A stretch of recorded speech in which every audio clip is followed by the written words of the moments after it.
welcome to the SRA podcast.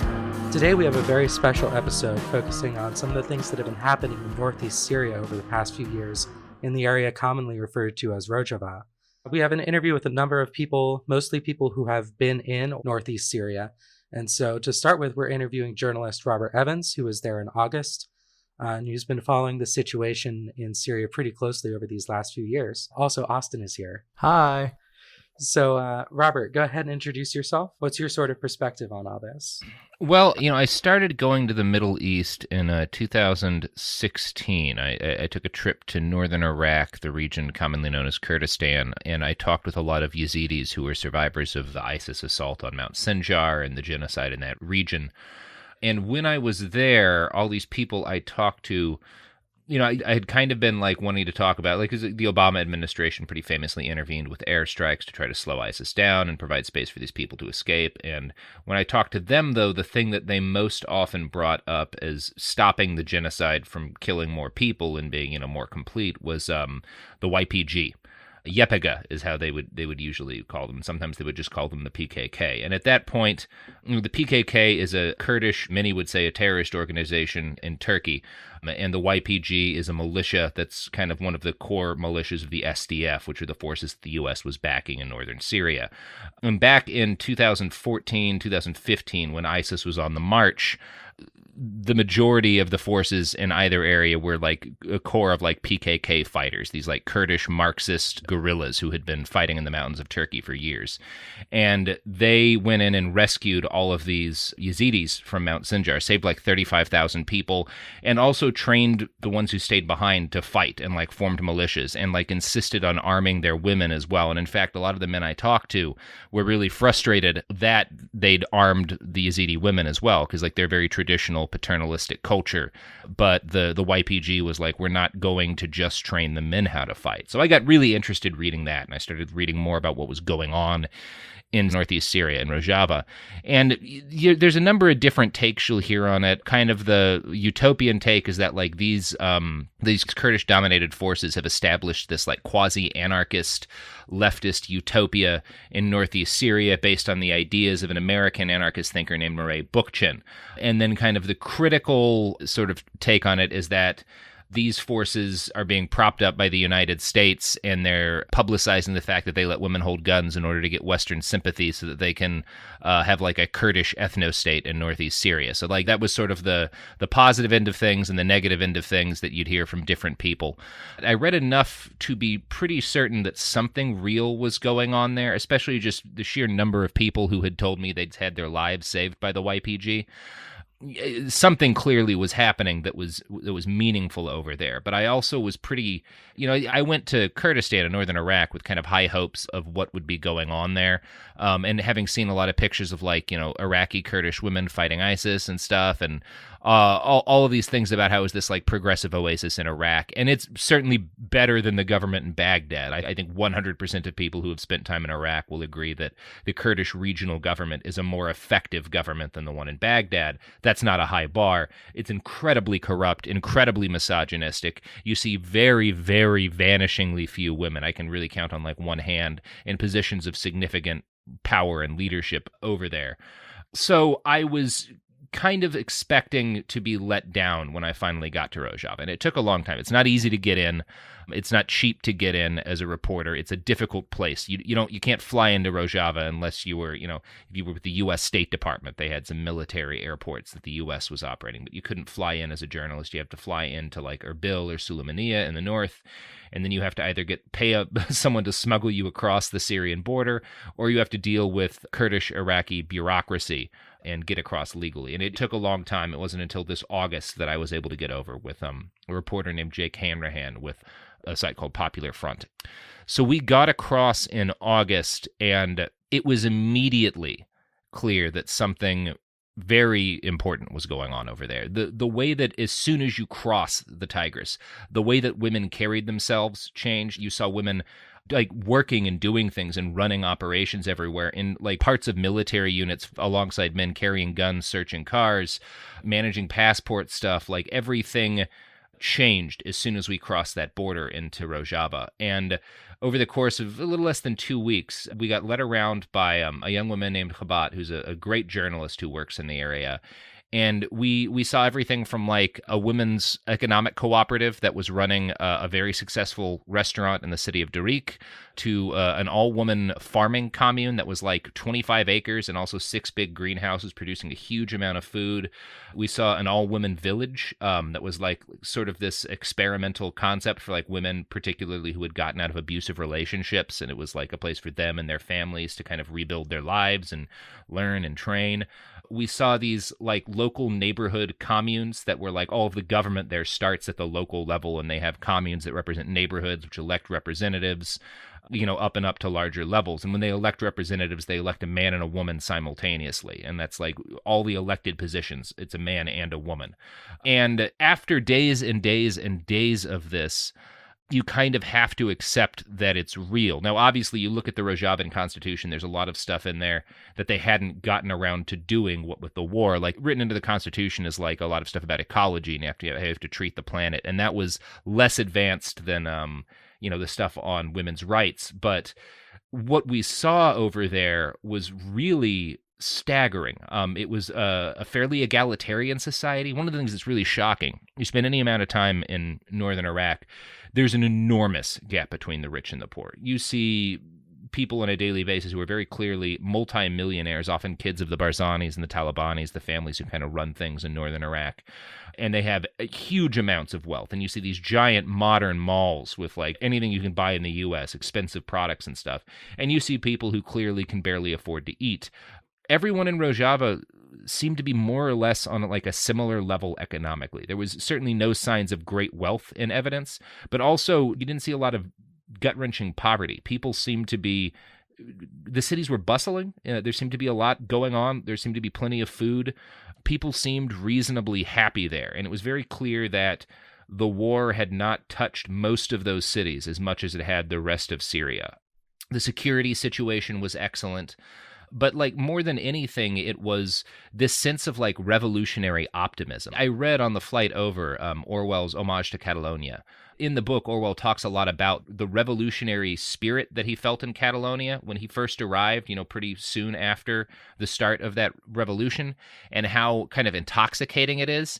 And that was really in the air in Rojava, this sense that like all sorts of things were possible now, and that there really was like no limit to the ways in which they could kind of reform society in a better direction, in a less exploitative direction, in a direction that that gave more opportunities to more people, that was more egalitarian. People were trying things, and like you were watching it in real time. The military forces that had been more in charge during the fighting against ISIS, there'd been earlier on kind of a more authoritarian bent to the center of society because they were fighting, a war of extermination. And you were just watching the military cede power to these civil institutions. It was really heartening and incredible. And I left feeling this intense sense of optimism. For an idea of how bizarre it was, I carried my body armor with me to Syria, or I carried it with me to Iraq at least. We wound up living it with a fixer, but I wasn't sure if we were going to need it, what we were going to wind up doing with the SDF, because we went on patrol one day in Raqqa, and I wound up just not even needing it. Like, the security situation was good enough that I never felt like I was naked without it. And as soon as I got back to the U.S., I went to a protest in Portland where I had to wear my helmet, just because, like, I knew that there was a really good chance somebody was going to start popping off some tear gas grenades or some shit into a crowd. So I felt more optimistic in Syria in August than I did returning to the United States. And obviously the situation has changed markedly now as a result of the Trump administration's pullout of American troops from the region. I'm in contact with some people there still. It's a very dicey, frightening situation, but I can certainly say that for a while there, it was something really incredible was going on. I don't know if it's going to survive. Something interesting that you brought up, that you felt a bit less safe in Portland than you did in Rojava. I'm interested by that because Portland has such it's so intense right now. I wonder if there are certain parallels or certain distinct differences, or can you kind of compare and contrast the two? Well, yeah, I mean, obviously, the roads in Portland are way safer than the roads in Rojava, which is actually, I would say, the major problem that I saw with society there is that the roads are still very wild. Thankfully, our driver Alan is an exceptional driver, but one of the differences is that I knew in Rojava that the authorities were worried about the same people I was worried about. I knew that if ISIS got us, it would be because they pulled off some sort of, really cunning bombing or something. But I also knew that there were a lot of very competent people working to make sure that didn't happen every day.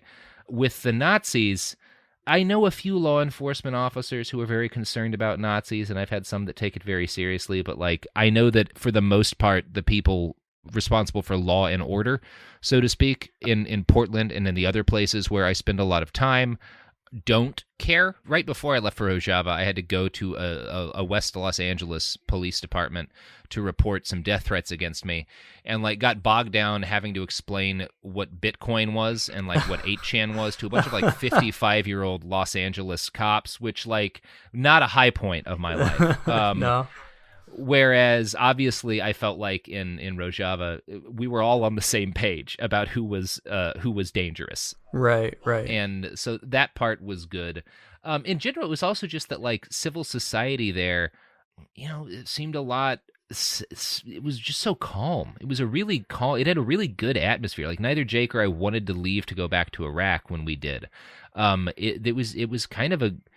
It felt, I don't know how to describe it other than that it felt good to be there. It was a pretty soothing, optimistic place. I didn't get this feeling of intense polarization in the region. Most people seemed to be pretty good with what was going down around them. So that, in that way too, it was nice. So yeah, I guess it's a complicated thing, why it felt more tense showing up to Portland than, it felt most of the time when I was in Rojava, but it definitely did. It's definitely interesting how the threats that are facing Rojava right now seem to be almost entirely external threats. Yeah. It doesn't sound like there were a whole lot of internal conflicts or divisions going on. Yeah. They look around them and they see Iraq, which right now the north is still relatively peaceful, but obviously the huge chunks of the south are convulsed by rioting and the state gunning people down. They look at the rest of Syria, where the Assad regime is, conducting a brutal campaign of extermination. They look at southern Turkey, where the Turkish government just in 2015 suppressed a Kurdish uprising by leveling cities. And they look at Rojava, and they saw up until very recently, well, shit works here. It's safe. We have food. We have a functioning... economy, a civil society, people have mostly seem to have enough, and their safety and kind of hope that things will continue to get better. And I think that when you feel that way and when you're in the situation they're in, I think a decent amount of it was people who were very ideologically committed to the experiment, but a lot of it was just people who were well, this is clearly working, so why would and I've seen enough war in my life that I'm not going to make a fuss just because I think the women's equality thing is weird or whatever. Life's good, fuck it. I do think there was a lot of that, and that's a lot of the reason why it's this mix of revolutionary fervor and people looking to the left and the right and being well, shit, things are going pretty well here. Yeah. I listened to your talk recently on Worst Year Ever about this, and I was curious about the history of the PKK? Yeah, the PKK. The PKK. The Kurdish Workers' Party, I think is the translation. It's an acronym, obviously. There's a shitload of it. One of the troubles of talking about this to an audience of Americans and trying to get everyone up to speed is there's a ton of fucking acronyms, and it's very easy for it to sound like an alphabet soup of nonsense. Right. So the PKK is this group that was started by a guy named Abdullah Ocalan back in, I think, the 1960s. And Ocalan started out as a hardcore Marxist revolutionary and wanted a Marxist revolution in Turkey to free the Kurdish people, and also so that it started as this Kurdish liberation movement along those lines. And Ocalan did a lot of horrible things. A lot of people say it's not fair to call the PKK a terrorist group. They have absolutely committed some horrific acts of terrorism. Now, the 60,000 or so people that have died in their conflict with Turkey have mostly been killed by the Turkish state. And if you want to say who most of the violence has been from, it's been from the Turkish state. But the PKK has done horrible things. Öcalan himself did horrible, horrible things. But as an organization, they're much more like the IRA than like ISIS or something. They're not like a nihilistic terrorist group. They use means that I think are inexcusable, or have in the past used means that I think are inexcusable to try to achieve their goals. But their goals aren't, we want to be able to throw gay people off the tops of buildings. It's we want to live in a non-exploitative society where we can speak our own language and stuff. So anyway, he starts this group in the 60s and runs this civil war against Turkey, really, in the southern part of the country. And he's based out of Syria for a large part of the time, because he's a very wanted man, and he gets caught in the late 1990s, I think in Kenya, as part of like a multiple national intelligence agencies bringing this guy in. And he was too popular, too beloved among sort of the global Kurdish population to execute, so Turkey imprisons him alone on an island. It's like he's really like a James Bond villain, this terrorist mastermind locked alone on an island. But something weird happens once he gets locked on that island. He starts reading tons and tons, primarily history, Neolithic history, like every piece of history that he can get his hands on, ancient like human history texts. And he also starts reading more political theory. And he comes across a couple of things. Number one, he comes across some theories by archaeologists and anthropologists about the early nature of hunter-gatherer society and the idea that it would have been a totally egalitarian and primarily matriarchal society, and that the birth of patriarchal societies didn't happen until agriculture really kicked in a big way, and we started building cities and stuff, and that's when men started to dominate women. So that's one thing he comes to realize about history. Or the other thing he starts to read are the books of a guy named Murray Bookchin, who is an American anarchist thinker, and sort of one of the origins of like democratic confederalism, libertarian socialist thought. He's one of like the big libertarian socialist, libertarian municipalist, whatever term you want to use, thinkers. And he's also a guy who back in 1965 was like ringing the alarm bells about climate change and pretty accurately predicting what was going to happen there. So Öcalan starts reading all this and changes completely. He stops being a Marxist, and because he's the head of the PKK stops being a Marxist group, and they start reorienting things around. Basically, he decides that instead of what's necessary is like a revolution of the working class against capital, what's necessary is a revolution of women against the authoritarian domination of men. And that if you're going to stop fascism, if you're going to stop authoritarianism, you have to start at the root of the problem, which is the domination of women by men. So suddenly the PKK takes some pretty significant changes in its belief system, and they start adopting more of these kind of libertarian municipalist ideas about how things start to work. And then in 2013, when the Syrian state starts to crumble and the civil war kicks off, the PKK is heavily in the region, and they have a lot of fighters there, and the Assad regime pulls the hell out of northeast Syria. And there was another Kurdish political group in Syria, the PYD, which also started as like a Marxist political party. And so these are like the two dominant groups in the region, and they realize like, well, shit, we're basically in charge now if we want to be. Why we should try all this shit our boss has been saying since forever. Let's see if this stuff works. And it worked pretty well. And obviously they had U.S. backing, but it was primarily in the form of air support, some munitions, and we also gave them like a decent amount of economic aid. But you look at sort of other military partnerships the United States has had, and you read interviews with like U.S. military officers about the partnership. Not one time was there an insider attack on Western forces working with the Kurds. Not like a single time did anything like that happen. There's no cases of them selling the weapons or giving the weapons they got to outside groups. They did exactly what they said they were going to do in more ways than one. Not only to keep their promises to like the United States that were sort of made in order to get the aid they got, they kept like the high-minded ideological promises that they made to themselves and to their people when they started this experiment. So they actually while they're fighting this extermination battle against ISIS, they start establishing women's centers in every town and village in the area they control, and basically letting people know, if your husband's abusing you, if your family is abusing you, if you're being told by your parents as a woman that you can't have a career, that you can't go to school, you come to this building and we will take care of you. We will find you an education. We will find you job training. I lost track of the number of women who had stories like one of the women that went to one of the economic development councils we were at was deaf, and her parents thought that she couldn't take care of her child after her husband died, and they were trying to take the kid from her. So she went to this women's development council, and they gave her job training and taught her how to like sew so she could get a job as a seamstress and support her child and like continue to like support herself and her kid alone. And it was really interesting when I was talking to the head of this Women's Development Council. This is something I mentioned on the Worst Year Ever episode. She was like, we're not trying to train women to like act as men and run exploitative businesses in the same way that men under capitalism do. We're not like trying to do like a Sheryl Sandberg lean in thing where like now women can be planet raping CEOs too.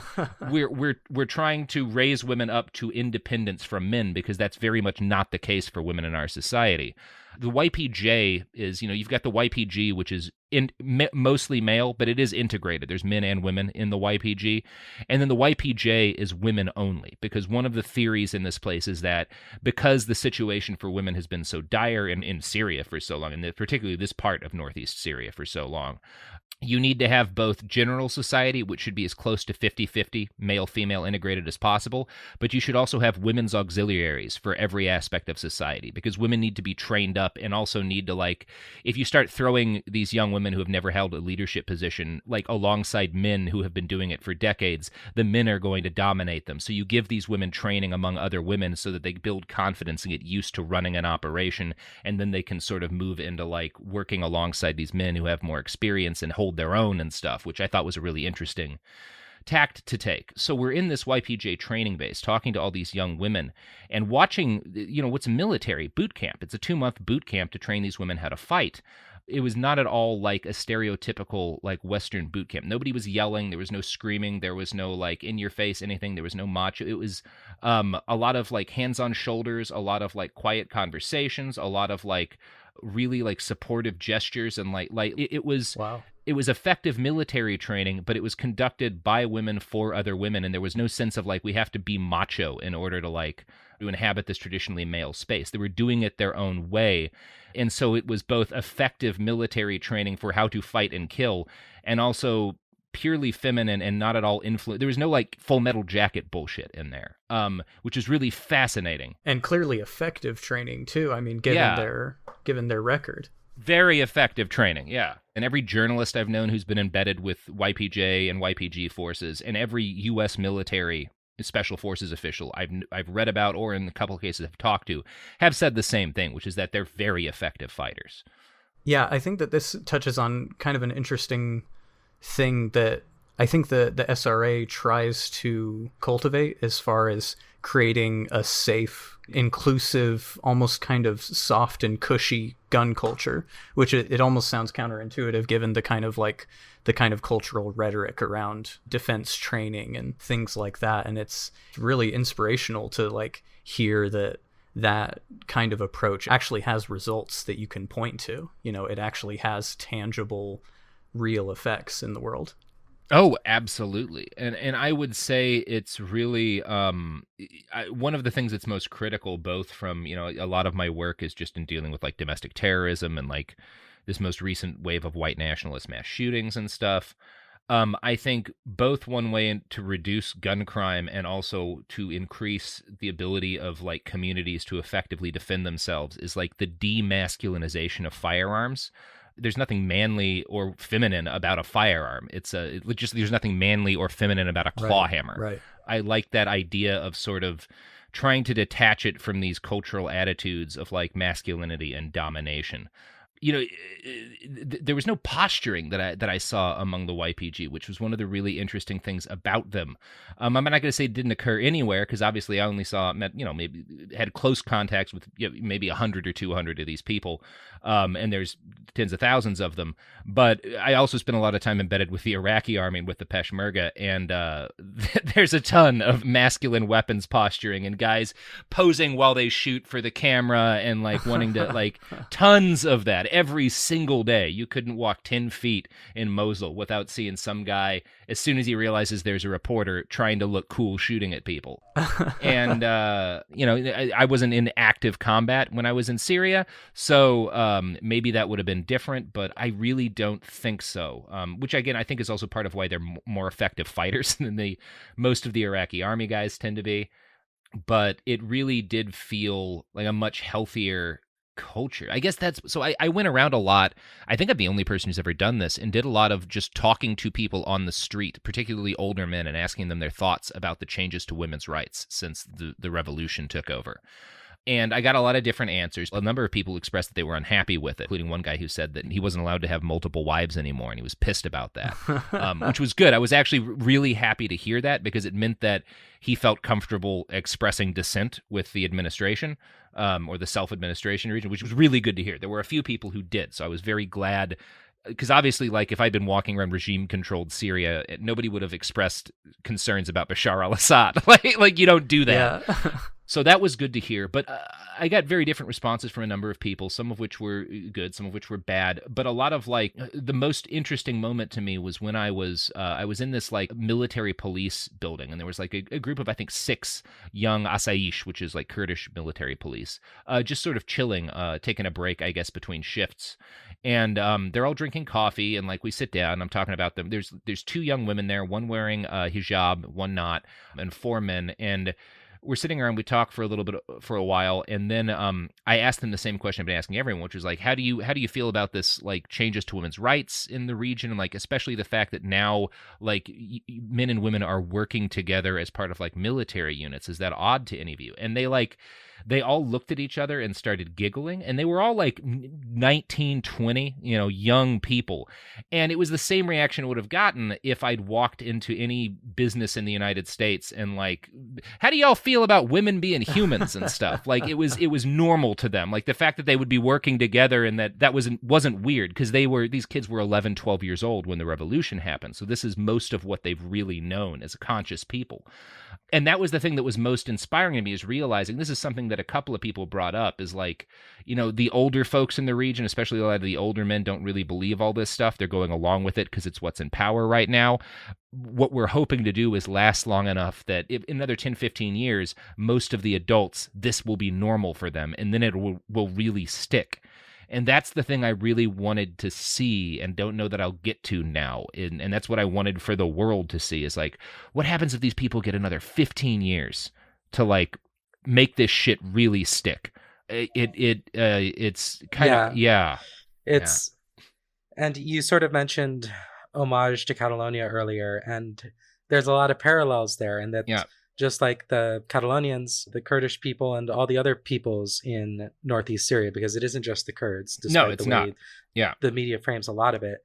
They've been abandoned, betrayed by their erstwhile allies, and left to defend themselves against an enemy with air superiority. So now it's quite a dicey situation, and I've been trying to follow what's been going on, but things there are changing so fast. Yeah, they are, and I hesitate to say too much about what's going on right now, just because it's hard to say where things are going to end. The Syrian Arab army, Bashar al-Assad's men, have been invited in, which nobody wanted to do. I asked a lot of people about Assad. Not a single person I talked to, and I talked to, again, a couple of hundred people about this, wanted the Assad regime back, felt positively. They didn't want to not be part of Syria anymore, in part because a lot of them had family in Aleppo and Damascus, and like they were allowed to travel from Rojava to and like visit family and stuff, and that's an important thing to be able to do. So like they didn't want to like be walled off from the rest of the country, because that would have caused a lot of problems for them, but none of them wanted the regime back in charge. And so it's a mark of desperation, and they made the choice. Obviously, if you want to look at it in objective terms on a global scale, Bashar al-Assad's killed a hell of a lot more people than Tayyip Erdogan. But if you look at it from sort of most of the people in Rojava, it's a Kurdish-dominated region. And if you want to look at who's killed more Kurds, it's Erdogan. So they made a horrible choice, and they've had to make a few of those. And it's one of those things where they've gotten criticized by a lot of particularly other factions within the Syrian Revolution, particularly like in America, like diaspora Syrians who supported the revolution but had to leave or who had family over there, or have been very critical because they didn't, after a certain point, they stopped fighting the Assad regime and started sort of coexisting with them.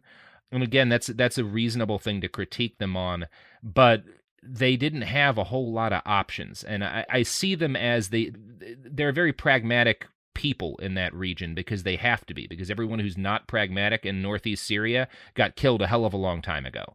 When it comes down to it, if it's a choice between barrel bombing or just straight up genocide, it's not a great choice, but it is a choice. It is a choice, and Assad's not going to barrel bomb them probably, in part because the Syrian Arab army is a very ineffective army. The Air Force isn't great. It's an Air Force, which is better than none, but their army is and it's getting its ass kicked right now by the Turks. The SAA, they don't have heavy weapons. They don't have effective fighters.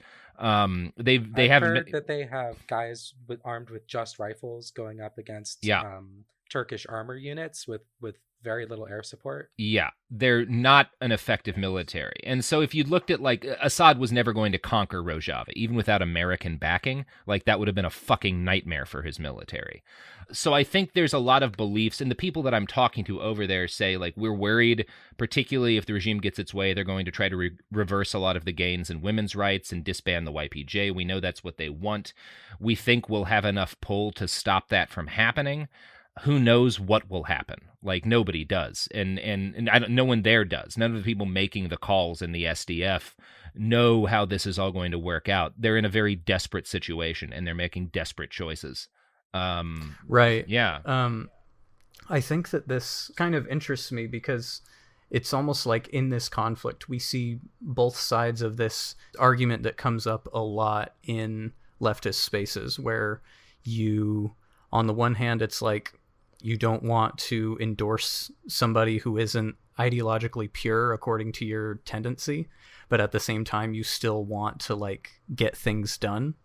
And it's interesting because, like, in this conflict, you almost see both extremes represented, where you have to materially ally with kind of ideologically what you'd consider deplorable people in order to defend yourself, but you also have to kind of plan for the future.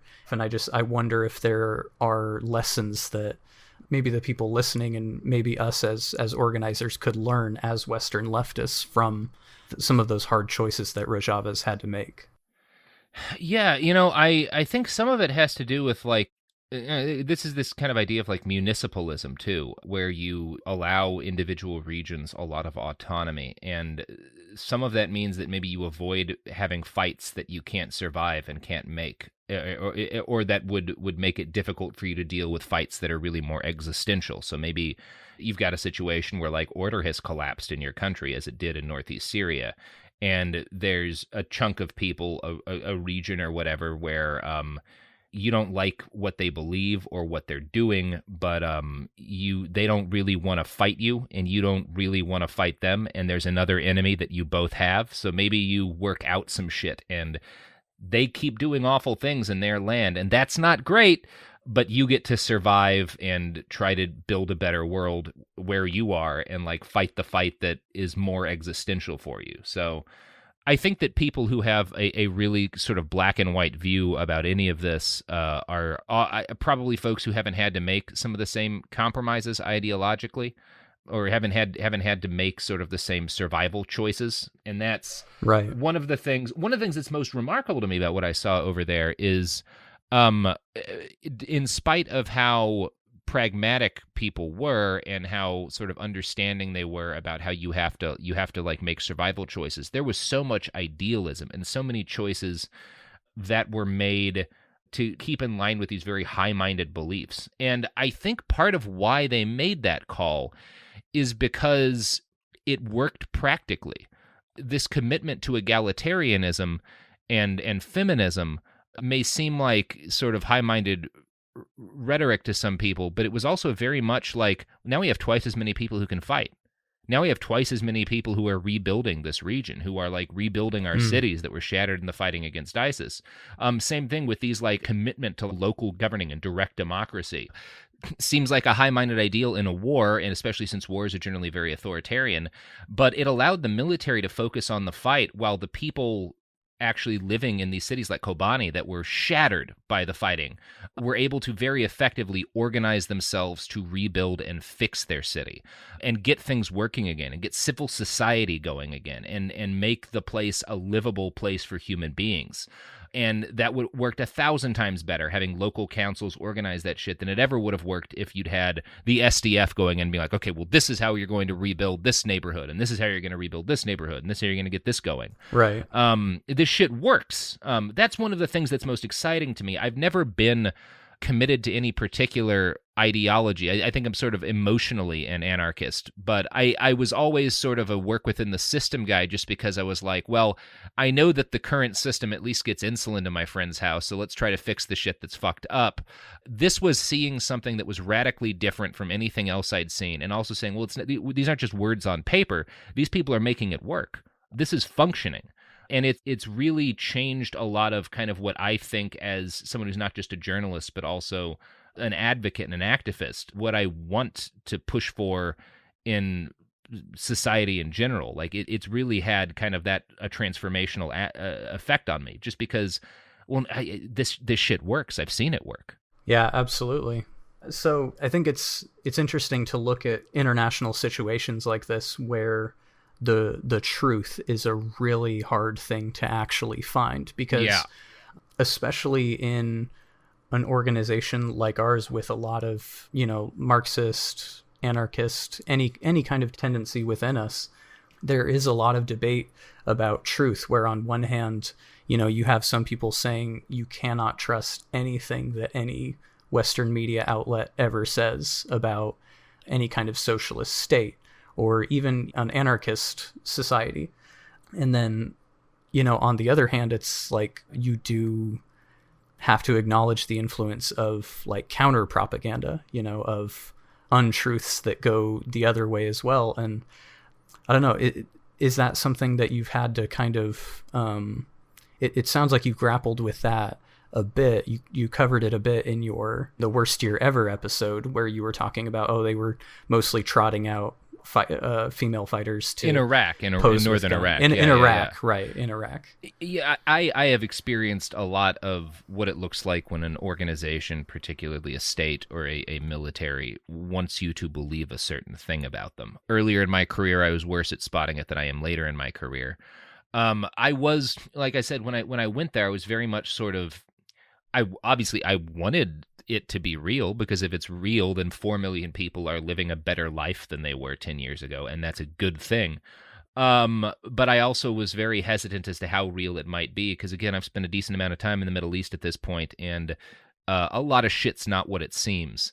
And what's going on in Rojava, it was not perfect. I talked to a lot of women who would like point out whenever like one of the men around them would say like the right thing about the women's revolution, women's liberation, they would later be like, that guy's full of shit. Like if the regime came in, if things changed, like that guy could transition to working under Assad, like he wouldn't give a fuck, like he doesn't care about this shit at all.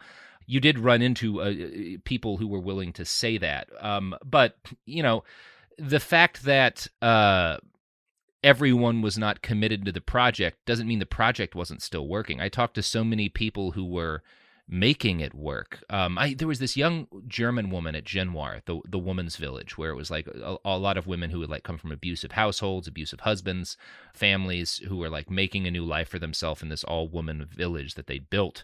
And this young German activist had like moved there and learned Kurdish and was like living there and working with them to like get their farm going and get this like experiment running. And I asked her, like, if the regime comes in or if Turkey invades, because the whole time we were there, Erdogan was threatening to wipe out the YPG. You could see the Turkish border from most of the places we were. So I'm talking to this woman. I'm like, if the Turkish army invades and they start crushing this place, like, are you going to go back home? And she looked at me and said, like, if I did that, then nothing I've done here would matter. Wow. And I talked to so many people like that. And I do want to also note, I'm not personally a Marxist or a communist. There were a number. We went to one of their museums that was a memorial to their martyrs, and they had a number of communist. And I'm spacing on the name of it. Please forgive me. There are smaller militias within the SDF, within like the forces there, including some communist and like Marxist militia groups with like hammer and sickles on like a kind of a YPG variant flag with like a hammer and sickle on it. There were some of those groups, and we saw some of those flags in their memorial.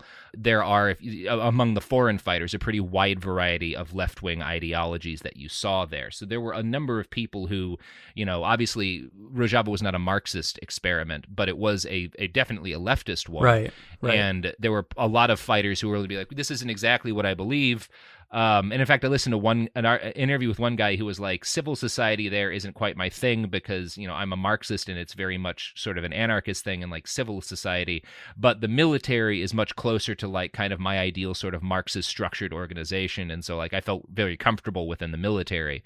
There were a lot of people who that I credit a lot with who, didn't agree with everything going on there, but were able to look at like, well, this is clearly working and it's clearly better than what came before. And maybe if this gets off the ground, we'll see, maybe they'll move closer to what I want or something in the future.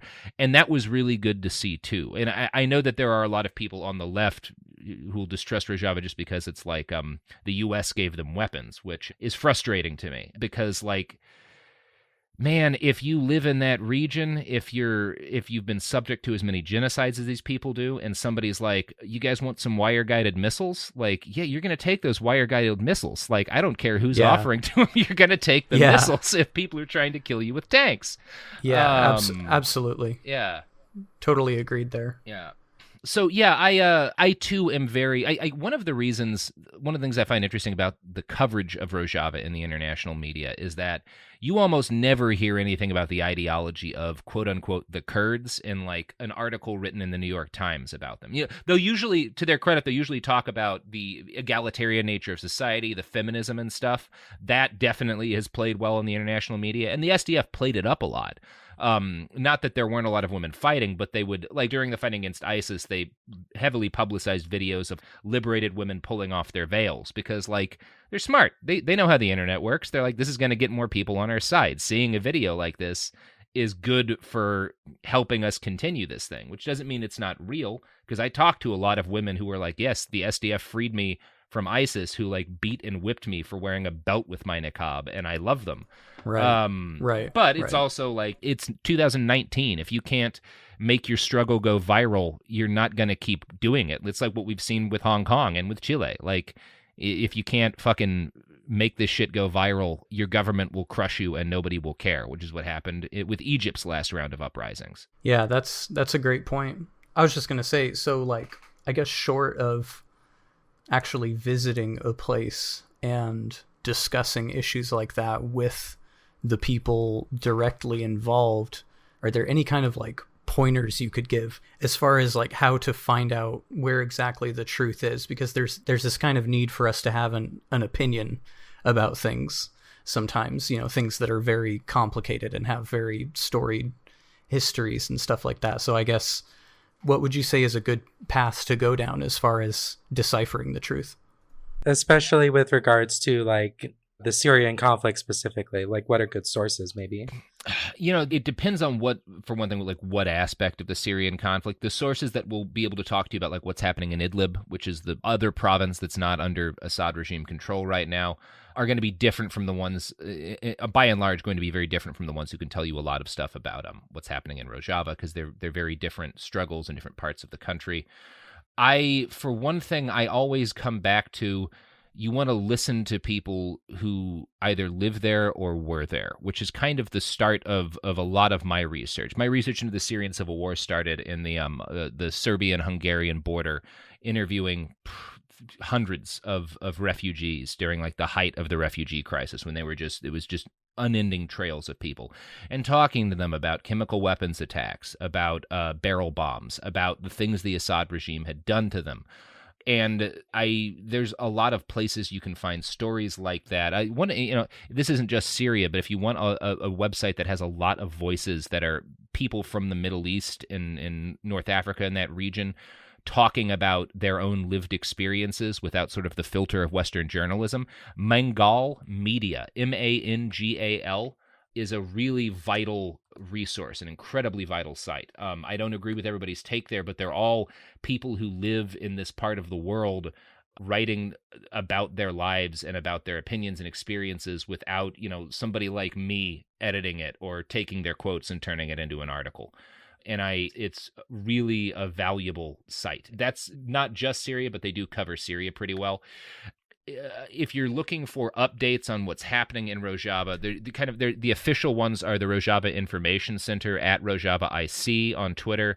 And then there's at Rise Up 4, the number 4 Rojava, which is kind of a site collecting the different protests around the world and activists campaigns to try and stop the ethnic cleansing campaign. In terms of local journalists, one person I would recommend heavily is Khabat Abbas, who was my fixer there and is among the very best journalists I've ever worked with. At KHABAT_ABAS. She's very good. Jake Hanrahan with Popular Front has had a number of episodes of his podcast on Rojava, and he also keeps a running Twitter thread sort of updating and collecting information from around the region. He has exceptionally good connections within this movement. He's definitely someone worth following. Yeah, I guess that's kind of where I would recommend starting. In terms of mainstream journalism, you can get the coverage that they have of the region in the New York Times or the BBC or the Guardian. It's not lies, it's just very focused on very niche aspects of what's going on. Pretty much we met a bunch of foreign journalists when we were over there, and they're all nice people trying to do a good job, but they only care about the stuff that they think a Western audience cares about. So ISIS, and that's what all of them were writing. Everyone there was to do a story about. We were the only ones who were writing about this women's revolution. So, it's not a question of overt propaganda as much as it is my editor wants another story about captured ISIS fighters, so that's what I'm going to go do here.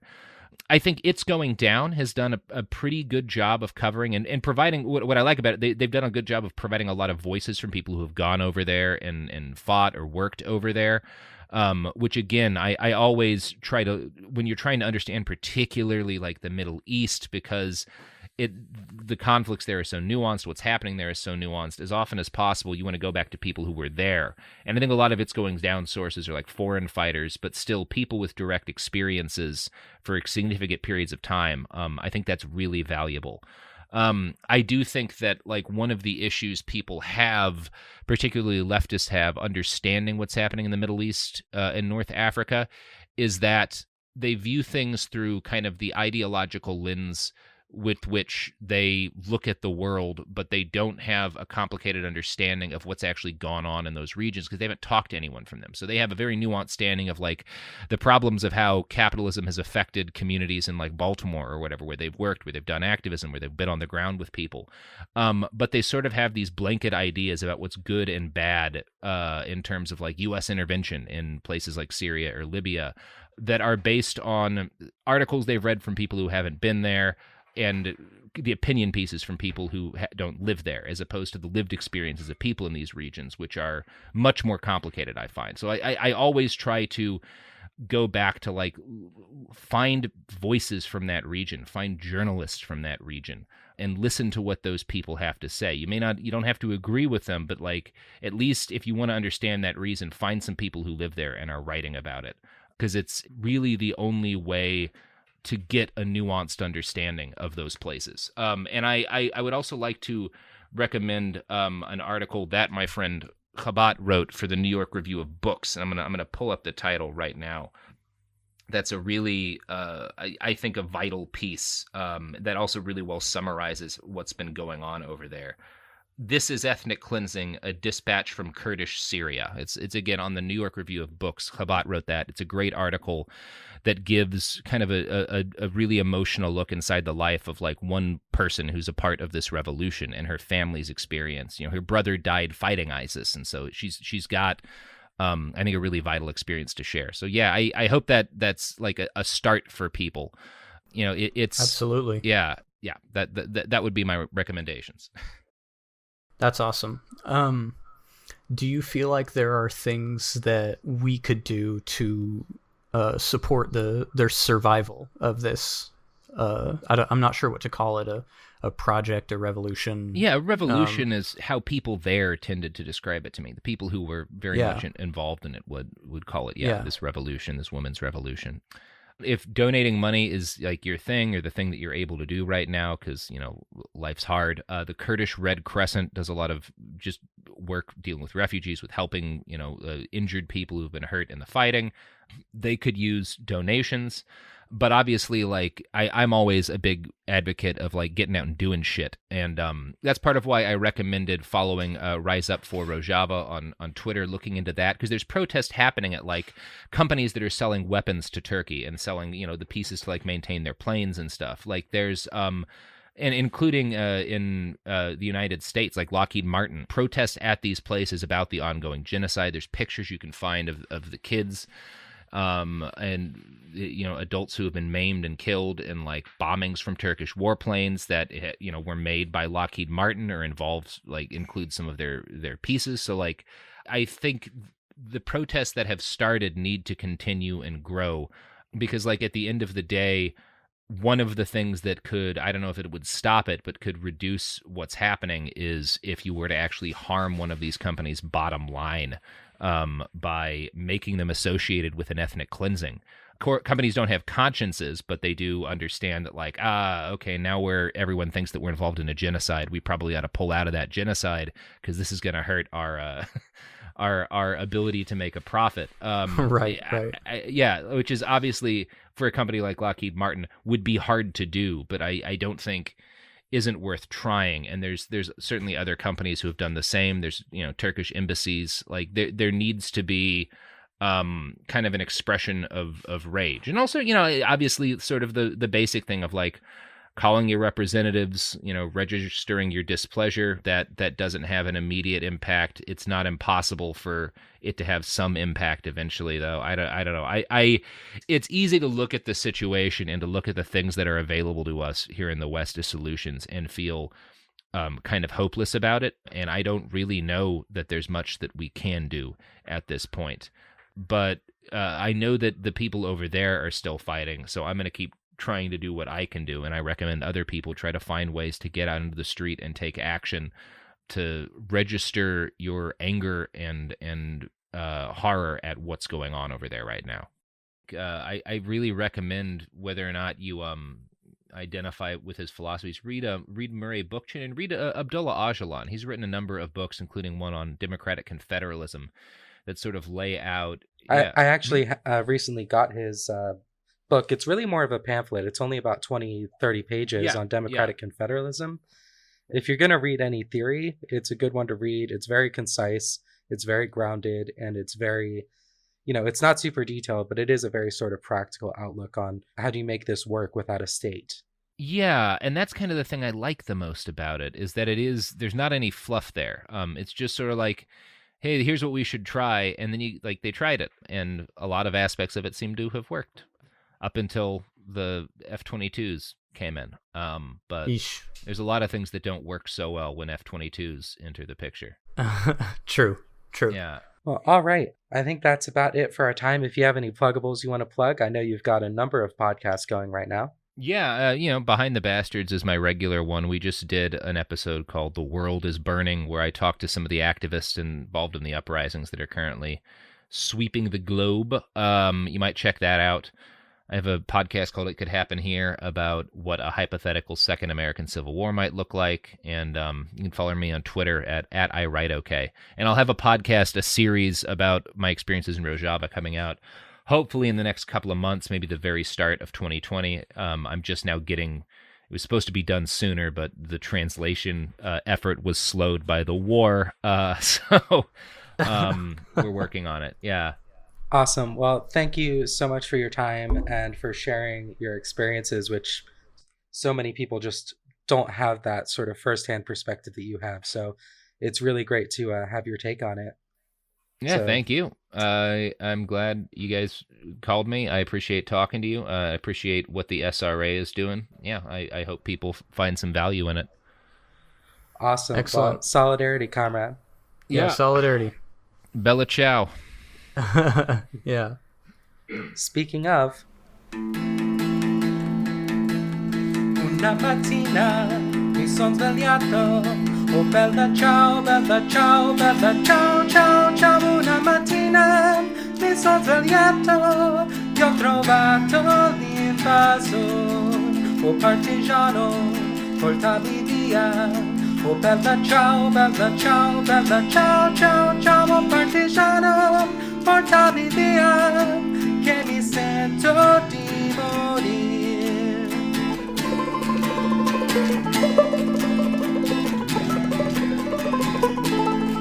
E se io muoio da partigiano, oh bella ciao, bella ciao, bella ciao, ciao, ciao. E se io muoio da partigiano, tu mi devi seppellire, e seppellire lassù in montagna. Oh bella ciao, bella ciao, bella ciao, ciao, ciao. Seppellire lassù in montagna, sotto l'ombra di un bel fiore.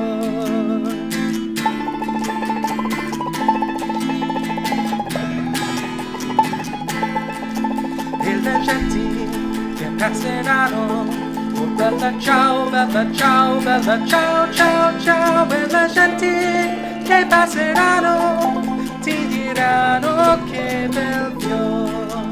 E questo è il fiore del partigiano, oh bella ciao, bella ciao, bella ciao, ciao, ciao. E questo è il fiore del partigiano, morto per la libertà. E questo è il fiore del partigiano, morto per la libertà.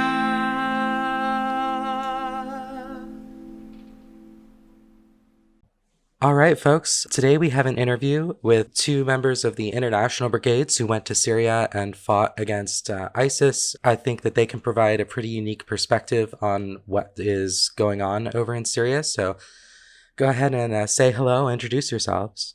Hi, I'm Charlie. I was in Syria between May and November in 2017 with the YPG, and that was during the time that the liberation of Raqqa was going on.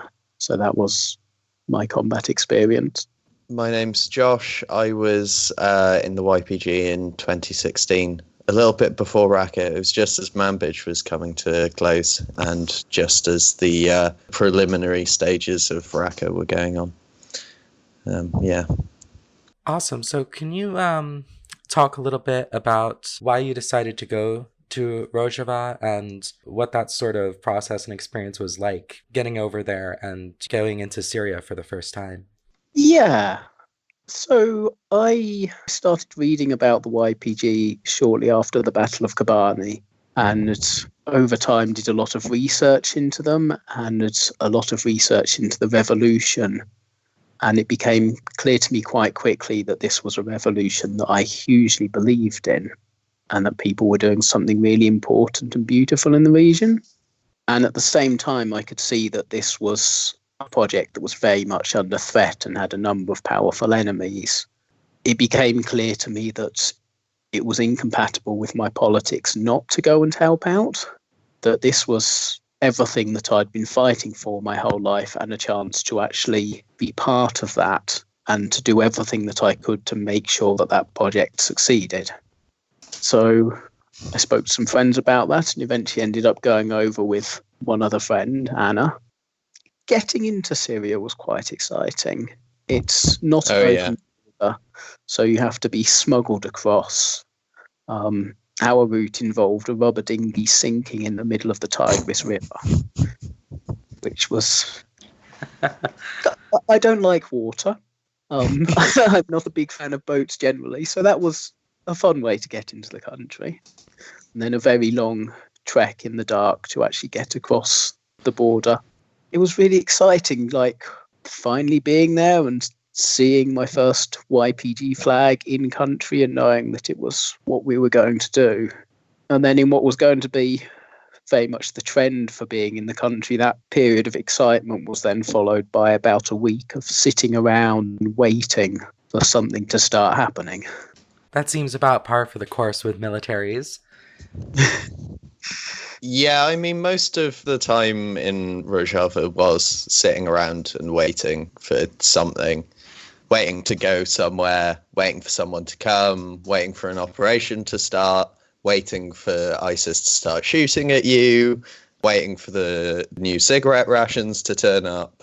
Yeah, that's basically most of it. I knew there was going to be a lot of that, but I don't think I was quite psychologically prepared for the extent of it. Yeah. When something does happen, it's all very fast.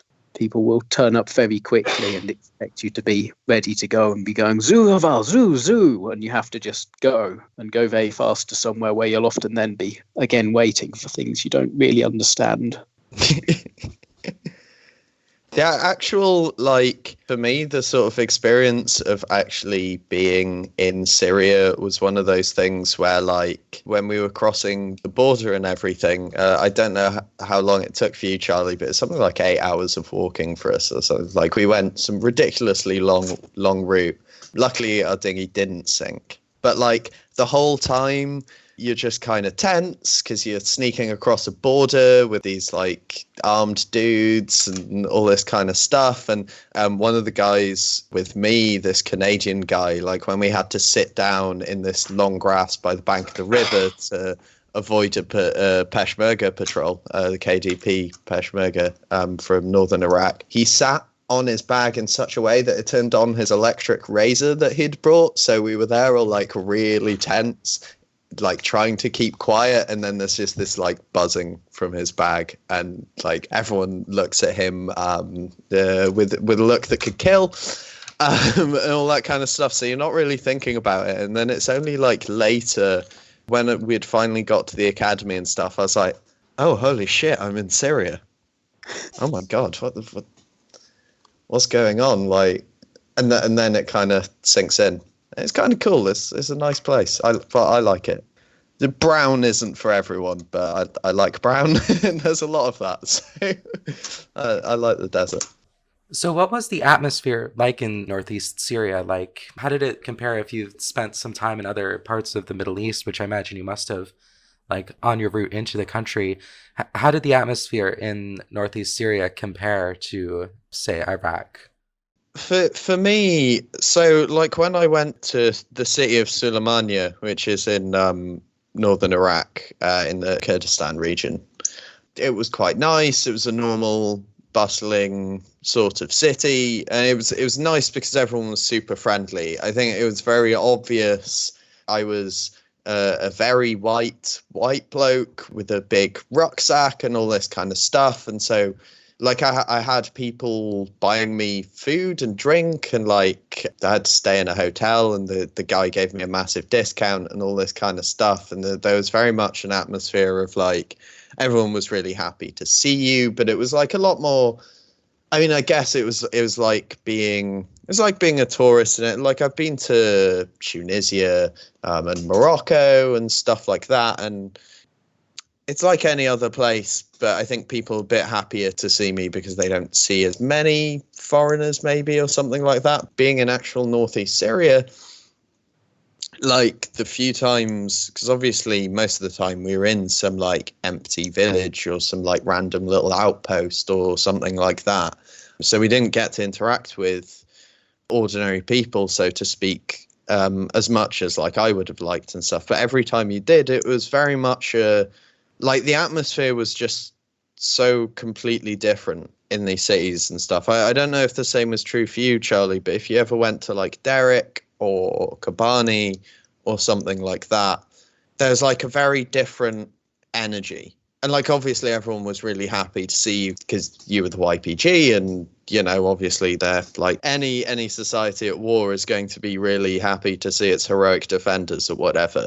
But there was just a very different atmosphere of how people seem to relate to each other. And like, yeah, I don't know. I find it really hard to express directly. I feel like Like, there's that bit in Homage to Catalonia where George Orwell talks about, like, oh, you know, I was in Barcelona and it was very obviously like a city that was run by the working class and blah, blah, blah, and like everyone calling each other comrade. And even though some of that you do get, it's not quite the same. But there's sort of like, especially for the women as well, there's definitely like a stronger energy there where, like, I don't know, people seemed aware that they were like in the middle of doing something historic. Does that make sense? And were quite happy about it, despite the fact that everything was like really fucked up and there was like bullet holes in their wall. That's a bit vague, but I hope it gave some sort of impression of what I meant. Oh, absolutely. Charlie, do you have anything else to add? So I didn't really get to go to the cities much. Like, I was briefly in Hasaka a few times, but it was an organised trip with the unit where we would all stay very close together and go to a cafe and then a internet cafe. Most of the casual interaction I did with civilians was either them yelling slogans as we drove past, or when we go out to the markets near Raqqa. And there were some ex-military guys with my unit, and one of their rules was that if people are in a shop, somebody stands outside and forms a perimeter to make sure we don't get attacked, which would often be me.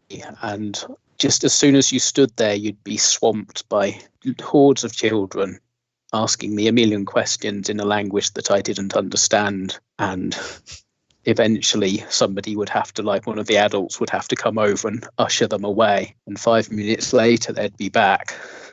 And it was really weird to be 2-3 kilometres from the front at times, and in these bustling villages of entirely fearless seeming people.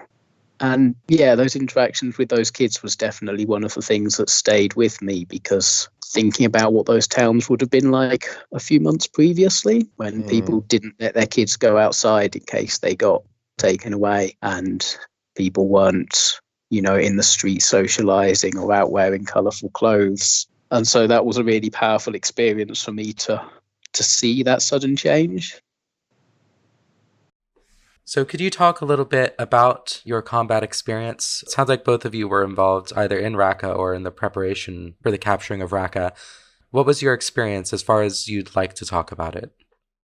So mine was slightly odd in that whenever I was in a building that got directly attacked, I was on covering the front door duty. This was a thing that happened through several units for some reason. And so my job was that if somebody came in through the front door, I was to stop them. But as it happened, nobody ever actually tried it. And so all of my direct combat experience involves me sitting in a stairwell, looking very hard at something that's not changing and just hearing everything else around me and thinking, well, I really hope we're winning. In Raqqa, most of the contact was snipers, drones or shelling, none of which fortunately were any good whenever I was nearby. So, like, what sort of drones and how were they used by ISIS or in the fight against ISIS, if you can talk about that? So fortunately, I'm a huge drone nerd.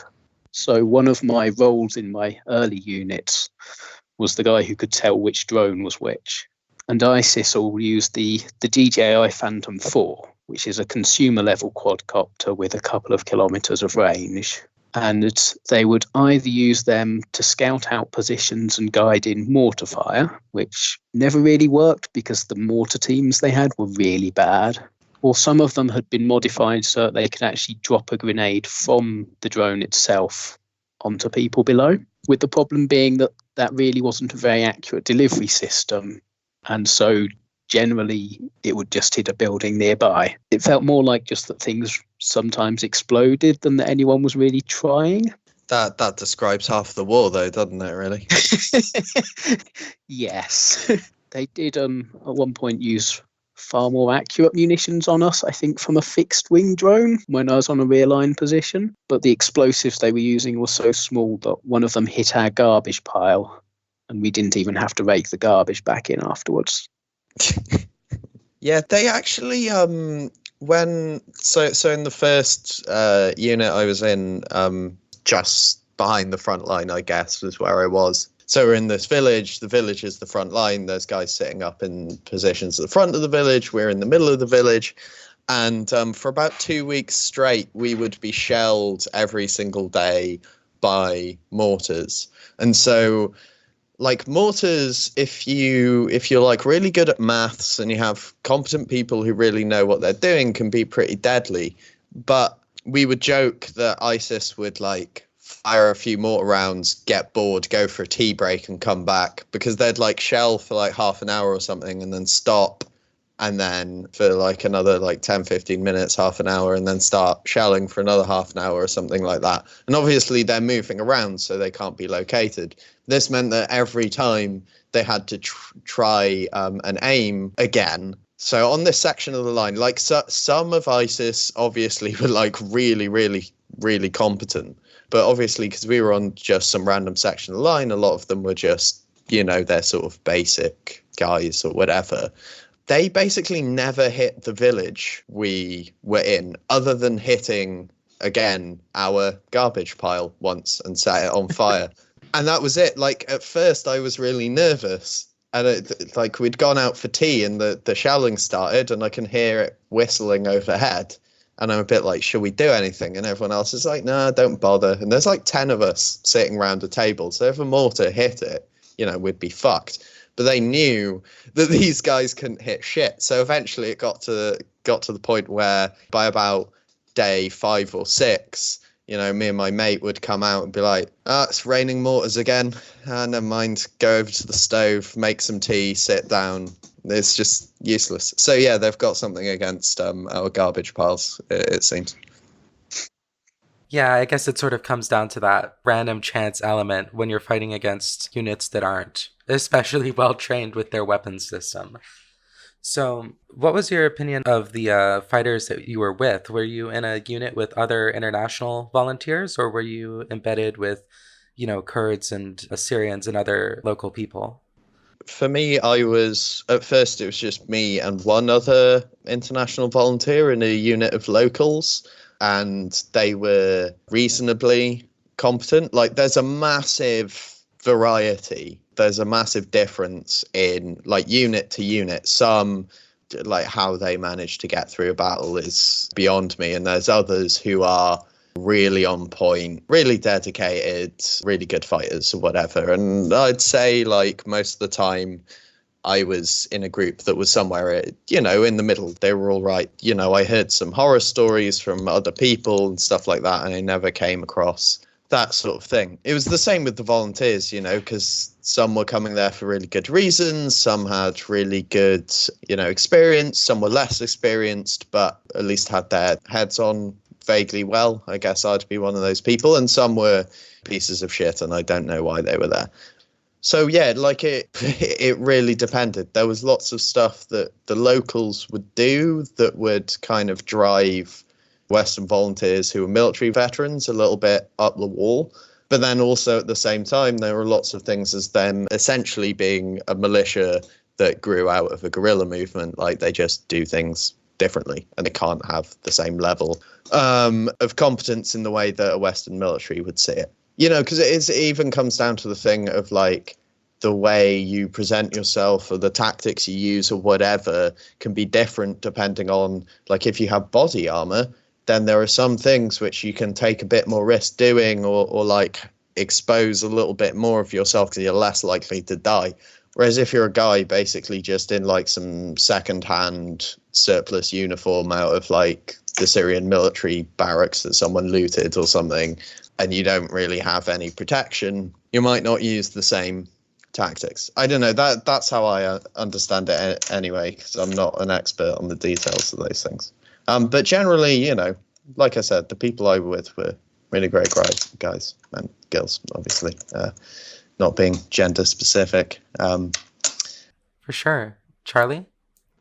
So initially I was with local YPG units, and the units I was with, a lot of them are what's known locally as Cassaday, which are local people from the Raqqa area who had been trained up very quickly to create a force of local people to take Raqqa back. Sorry to interrupt just quickly. The Cassaday is the Arabic version of SDF, Cassaday. It's that's where that comes from. Anyway, sorry, carry on. So, and they get a bit of bad press sometimes. But at the end of the day, these were people who had lived under or fled Daesh. They knew what they were up against, and they'd been given 15 days of training and straight to Raqqa. And obviously they're not going to be the most competent troops in the world, but they're possibly the bravest. Yeah. Like, you know, I got 28 days of training and I felt that was a little bit short. But, you know, they worked. We had quite a few long-term YPG veterans sprinkled in to keep everybody together. But sadly, there were, I think, 4 internationals died in Raqqa in a very short time. And it was identified that one of the key issues was that the local troops spoke mostly Arabic. So sending in Westerners with a small amount of Kurdish wasn't a sensible plan. So after that, I joined up with the YPG International Tabur, which had previously been the Antifa International Tabur, because then I could get back into Raqqa with a group of people who spoke English. That makes sense. And they were, you know, it was a mix of people who were there purely for ideological reasons, people who were ex-military and had gone back for those reasons, and people who were both. And they were kind of the people who held those two groups together a lot. And because we had, you know, lots of experience from a number of different armies and did a lot of training, I felt that was a very competent unit. Yeah, I mean, but by reputation, you guys were reasonably competent anyway, from what I hear. I just wanted to butt in to say as well that, yeah, no matter what anyone says about like the techniques and the tactics and, you know, command decisions or mistakes or whatever about the YPG and the SDF and so on, the like insane bravery of all of them can't ever be questioned. Kind of like Charlie said, the amount of crap that they've had to put up with, and they're still there and fighting, and sometimes in the most ridiculous of situations. I saw some like pretty insane stuff while I was there. That's definitely something that can never really be doubted. I mean, fuck it, they're fighting like, what's it, the second biggest army in NATO with like planes and tanks and God knows what, and they've got like sandals, some AKs, and like occasionally functional RPGs. I mean, that just says it all, really. I've heard they, in the latest Turkish offensive, they've done some real damage with ATGMs against the Turkish armor, especially. Obviously, I'm slightly exaggerating about how under-equipped they are for a fact, but there are some pretty good videos online of good use of ATGMs they've acquired from somewhere or other, because the Turkish army it may be the second biggest army in NATO. I'm not sure if it's the second most competent as well. And again, against like YPG, who've been fighting for years and know what they're doing with their weapons. Obviously, their tanks are a lot more vulnerable than you'd think, even though most of Rojava is, I would say, quite good terrain for tanks. Obviously, the kind of 30-kilometer border area that Erdogan claims he wants to like basically take and ethnically cleanse, but it claims to be a safe zone or whatever. That's most of the built-up areas of Rojava, most of the populated areas, and also kind of the most hilly area, like along the border in the north. And especially in the northeast, like the very northeast tip is probably the most hilly and probably the least advantageous terrain for them. And obviously the YPG know what they're doing there. So, and from what I've heard and what I've seen in videos, the Turkish military, even in this latest offensive into their 30-kilometer zone that Erdogan is claiming, the Turkish forces seem really eager to use their jihadi militia allies rather than sacrificing actual military lives. So it seems like they're sending in a lot of inferior troops. I've seen videos of vehicles the YPG has captured up there, and these Turkish militias are being given armored personnel carriers that have had the turrets removed, that have had the ABC protections removed, so that it's just a box with machine gun ports and tracks. It's sort of interesting to see that, you know, even though Turkey has this military, they don't seem to want to use it except for its artillery and planes. It's classic colonial activity, isn't it? For thousands of years in that area of the world, you can find examples of imperial powers that have used their auxiliary troops to soak up a lot of the ammunition or the hard parts of the war so that they can keep their loyal core intact. And for Erdogan, part of the reason for this invasion is that he is becoming less popular in Turkey. And the presence of Syrian refugees is causing political problems in his country. And so by stoking nationalism, as he did in Afrin, and by finding a place that he can sort of force out all these Syrian refugees, he can get more popularity for himself. And if there are lots of body bags of, Turkish conscripts coming back, that undermines that whole aim. So if he just sends in these jihadist militias before, well, he doesn't care about them. No one else in the world probably really cares about them much. And crucially, they are less likely to have voting families back in Turkey, or families back in Turkey where the TV news cameras will be filming the funerals and stuff. So for him, it's an obvious choice. Obviously, to us, it's fucking inhuman and cowardly, but that's the choice they're making. And also then they can argue that they're having Syrians fight for Syria, and how true that is another question. Is how many of these guys are Syrians or whatever is debatable. So with the invasion by Turkey and the withdrawal of U.S. troops, there's a lot of people saying, oh, well, it should have been obvious that the U.S. was going to betray the Kurds or betray Rojava. So what was sort of the perception of American forces and of America and President Trump and everything while you were there? Did people think that the U.S. was really there on their side to support them, or did people sort of know that America was going to ditch and run at some point? Among the Arab rank and file that I spent a lot of time with, the Americans seemed very popular. I don't know if I was just missing out on nuances in the debate because of language issues, but I think everybody was always aware that the Americans don't have a good track record, particularly in the Middle East, but still felt that it had made such a big change to the war that there was still an awful lot of goodwill there. We can't overstate the US contribution to that war, in that airstrikes speed things up a lot and they save a lot of lives. And the whole revolution and the whole war to get rid of Daesh would have been far longer and far bloodier if we hadn't had that air cover. I think also, while a lot of people were aware that the US was probably going to betray them in the end, I think people were expecting it to be in a strategically beneficial and competent fashion. Yeah. Yeah, not the sort of mess that actually happened. Yeah.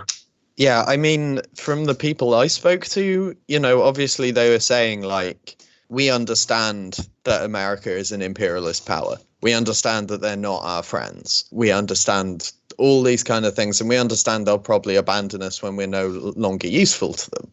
But like Charlie said, maybe not quite exactly in this way, especially because it actually still is a bit of a policy disaster for the US because of the fact that Turkey's going to release a whole load of ISIS prisoners, and the fact that most of their militias they're using are jihadists and all that kind of stuff.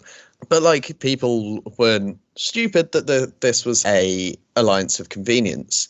Now, the interesting thing is, though, that a lot of the US special forces had a very positive view of the local forces, especially the Kurdish elements of the YPG and stuff like that, and the commanders they worked with and that kind of thing, that was quite interesting to me. For me personally, I felt like it might have been finally the time when the US is had its a stopped clock is right twice a day kind of moment, right? Because it's not just that the US is not the friends of the Kurds or anything like that. It's not that it's a shock that a NATO power is being allowed to destroy this experiment in democracy. There's practically the existence of NATO is predicated on that.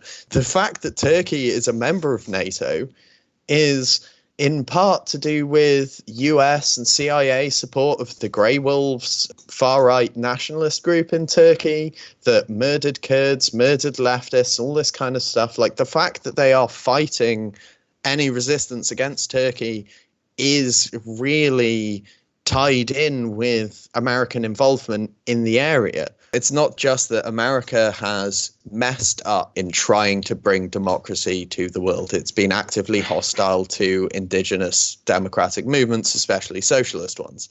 But even I thought that actually maybe this once the kind of vampiric sort of Pentagon, DC, international policy establishment could like actually do something right for once. They helped beat the Nazis, so that was one. So if a stop clock is right twice a day, then maybe they could help preserve Rojava from occupation by the Turks. But to me, it's no surprise that this is what we've ended up with, even if, you know, it was a little more haphazard than anyone expected because of the peculiarities of Trump's personality. I had actually dared to hope, like I knew it was a distant hope, but you read articles by people in the Pentagon talking about how completely out of the park successful the campaign with the YPG has been, how unprecedented that is in all of US military history. And part of me hoped that maybe they were going to sit down and go, we could do this being the good guys thing. We're still going to run around the world getting involved in all sorts of stuff. But maybe if we look for people who have actual local support, then we can do interventions and have them not turn into an absolute quagmire of insurrectionism. Yeah, holy shit. Maybe the reason why we've been getting all these terrorist groups around the world, maybe the reason why everyone hates us is because we've been killing the people who are good at building an alternate society that could resolve their internal tensions and so on. Holy shit. Oh my God, we've been wrong this whole time. Yeah. It's a nice dream. One of the tragedies here is that it was a workable model, you know, and it was imperfect and all that, but it was so much better than anything anyone had been doing.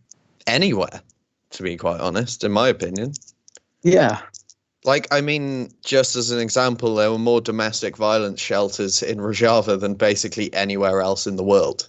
Like in Afrin, they doubled the population with refugees from the rest of the country, and they managed to make it work.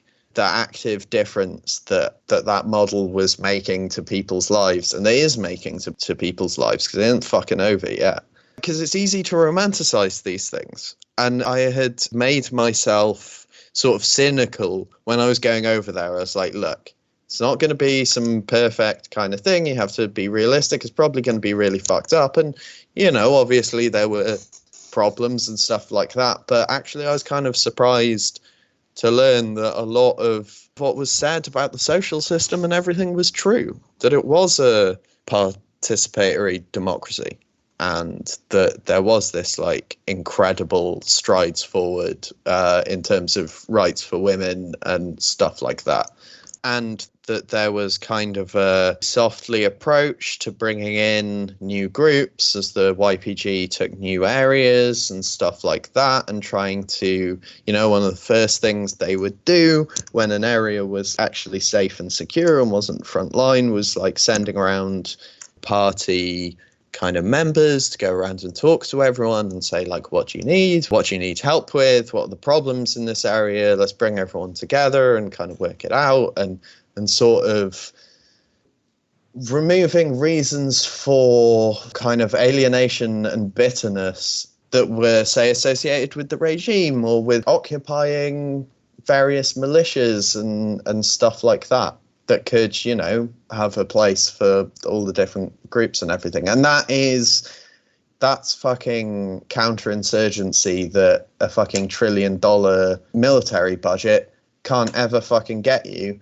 if your entire like state ideology is basically based on white supremacy and genocide.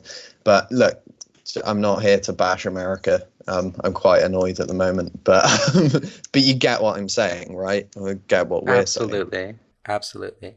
So there's been a lot of talk about the sort of anti-fascism of Rojava, or it being like an anarchist project.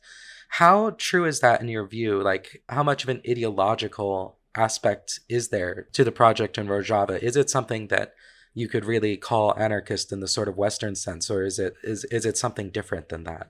I would argue that the project there doesn't identify as anarchist and isn't by any strict definition, but that it's something that I view as entirely compatible with anarchism.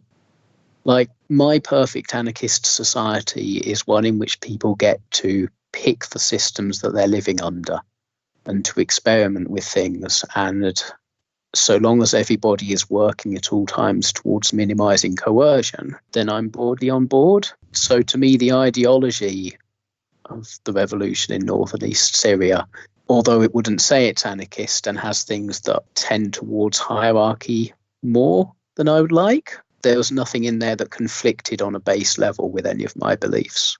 I would say it's unquestioningly an anti-fascist struggle. I think that the groups like the Islamic State, despite not being like European fascism, are their own form of like hyper-militarist, extremely sexist, reactionary, violent sort of counter-revolutionary forces. And that it's spiritually the same thing, if you'll like excuse the metaphor.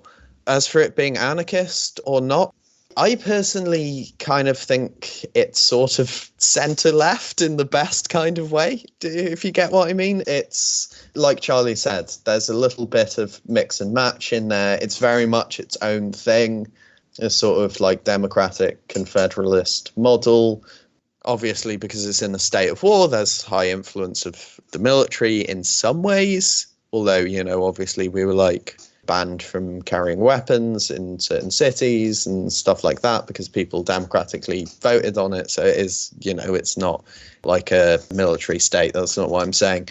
But and obviously, in my opinion, a military needs to be hierarchical at its base level just to function in quick situations, have a clear chain of command in case one commander gets killed. All that kind of stuff is just functional. As long as it's not undeserved, as long as you're not having people, buying commissions as they did or whatever, then kind of getting off the point. I think it's enough of its own hybrid to say to call it strictly anarchist is kind of putting an outside definition on it. Yeah. But obviously, they try to avoid prison-based solutions for crime or stuff like that. There's as much decentralized democratic representation as possible for all kinds of different groups. As I said before, the sort of gender equality stuff, which I do think points to at least a libertarian socialist model, if not what I would call fully anarchist. But I think that's just kind of nitpicking. Awesome. So obviously things in the region are extremely fraught right now. So I guess if somebody did want to support Rojava and the SDF and the struggle against ISIS and Turkey, how could someone support that struggle today? The Hayva Kurdistan is what I normally guide people towards. There's the Kurdish Red Crescent. If people want to donate money, they can do that to people who are, healing people, which is very nice. Otherwise, there's probably a local Kurdish solidarity campaign group near you, and there's all the classic sort of campaigning methods. I don't know, what do you reckon, Charlie? I think you're better at this stuff than me. So Hayva is a good one, especially if people want to send money. People come to me sometimes and say, how can I send money to the YPG? And actually, if you do that, that's quite legally risky in a lot of places. But if you donate to Hayva, then they're keeping the area stable, they're helping wounded people and refugees, and that takes a huge weight of responsibility off the YPG. And also, I'm fairly sure the administration in northeast Syria donates an awful lot of money to Hayva. So if they're having to do less of that, then they can spend more money on defence. So it carries a different part of the load, but it's still a part of the load. In terms of other political stuff, in Bristol at the moment, we're starting a big campaign around getting people to boycott Turkish goods and Turkish tourism. Mm-hmm. And that's involving weekly pickets outside a local travel agent. We've picked one who specifically co-own a lot of hotels with members of the Turkish regime. I was just going to say one thing that some SRA members have started doing informally. Since we're a sort of socialist gun club, some people have started doing an informal boycott of Turkish manufactured firearms, because Turkey has quite a large firearm export business to the United States. So that's one thing that people in the SRA could do to do the research to find out where their guns are being made and avoid ones that are being made by that regime. Yeah, I feel like, just as you kind of reminded me about that, I should just quickly say that I imagine some people who are listening to this are probably competent with weapons and stuff like that, and maybe thinking of volunteering, maybe thought of volunteering in the YPG. I would personally say that at this point, do not bother. I have experience of being bombed by the Turkish Air Force. It's not pretty. It's not like anything else.